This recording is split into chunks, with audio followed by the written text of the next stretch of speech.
Here we are at the Bowmasters, and today we're going to talk with the man, the myth, the legend, Burley Hall.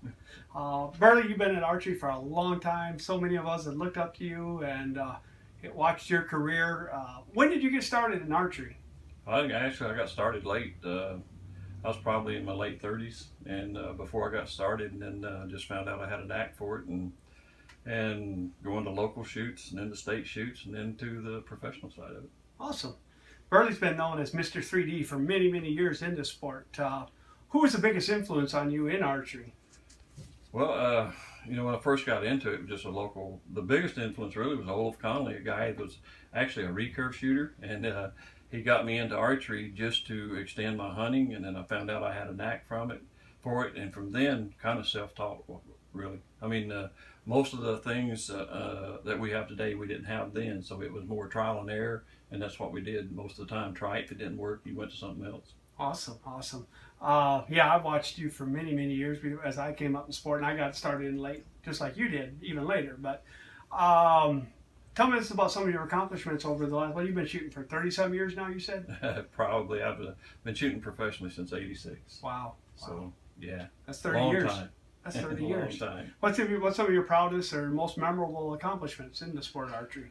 Well, probably the most memorable was a shoot-off with Shannon Cawley for the Shannon Cawley with the IBO World Championship in '93. Really? Yeah, he was 4 points ahead of me going into the shoot down, and I actually shot a 200 on the day of the shoot down, and we tied and then went into a shoot-off at a standing bear at 48 yards at a 3/4 inch dot, and he shoots an eighth of an inch under it, and everybody had already congratulated him and all that, and Shannon, God bless him, he just reached over and grabbed me and said, wait a minute, said, this is not over yet. So I've shot with this guy all day long.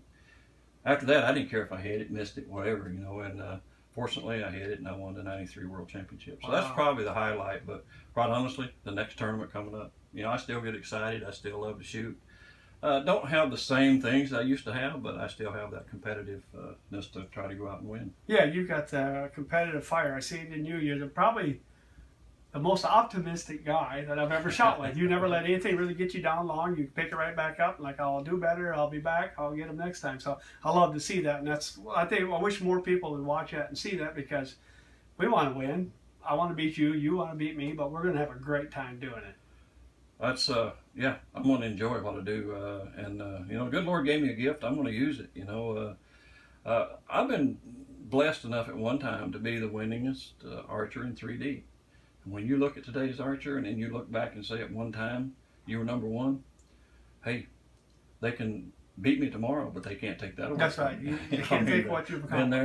Been there, 50 national and shooter of the year combined, and 6 world championships. So wow. And that's no longer first. Most people would be so happy to ever say that they've done that, had those type of accomplishments. Me for one. Yeah. So, when you first started out, what targets were you shooting? What shoots were they? Oh my goodness, Art. I mean, 2D.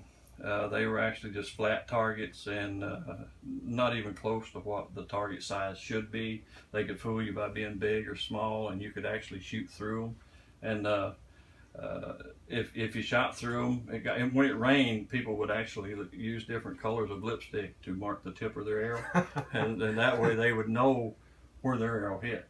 So the group that you were shooting with, you score that arrow. Yeah. So and then moved into the Mackenzies, and my first shoot, I just won Bedford and beat Ron Grimes in a shoot-off, and Bedford, we went straight to the first ASA, which was in Gainesville, Georgia. What year was that?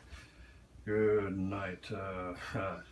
That might have been '93, in that area somewhere. I'm not real sure what the year was. But anyway, went down there, and I come up on that big deer, and I shot 6-8 inches underneath it. Didn't know how far it was. We go 2 or 3 targets later, then there's the little deer, and I thought, you're not going to get me not this time. Oh no! I shot a foot over top of it. So my introduction to Mackenzie's was not very good. Right. Terry Duty shared with me here this weekend, and he actually won that shoot. Him and Jackie Cottle tied, and then Terry won it in a shoot-off. So wow, that was exciting. But that was, I think, early '90s sometime. That's the best I can give you.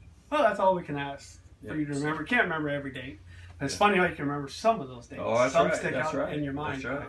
What advice would you give to younger archers, new archers, not even just age, but young people in the sport? I came into the sport late. I had a lot to learn when I came into my 40s. So what advice would you give somebody coming into this sport? Okay, all right, right now, new archers have every advantage in the world. A lot of your dealers are really good at setting bows up. And in the first place, find a good dealer that knows what he's doing, knows how to set that bow up, knows how to paper tune it, knows how to get the draw length correct, the poundage correct for that individual. And if you can't find that, find you a coach. I mean, find somebody that understands archery inside out and get started right. Because if you get into bad habits, it's hard to break the bad habits. I would much rather teach somebody that hasn't shot and doesn't have bad habits Right. at all, than I would somebody that's been to punching the trigger or moving or got a lot of bad habits. They're hard to break. But a new guy, find somebody that's doing it right, and then follow suit with what they tell you. And as you get into it, as you shoot, and you can attest to this, as you get into it, you're going to do things your way. Mm-hmm. And quite honestly, I'll say archery is probably as individual as any one thing you'll ever do in your life. Right. So I think find a good coach, find a good archery shop, and make sure you get started right.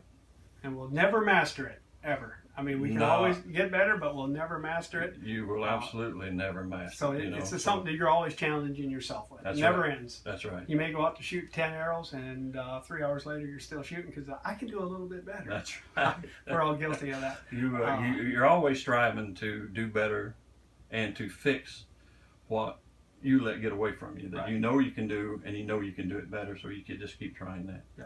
Now I realize as I get older, youth prevails any sport, and you got to know who you are, and you know what your capabilities are, and if you're doing within those capabilities that you yourself know, that's where you need to be. Stay within what you know you can be. Thank goodness for a senior class. Experience matters. I should have had one of them. Yes, you shouldn't I? should have. Burley, it's been a pleasure to shoot with you. Here we go. We couldn't leave I without think I doing need that. delay. I'll tell you. It's been a pleasure to shoot with you for as many years as I have. I look forward to shoot with you in the future.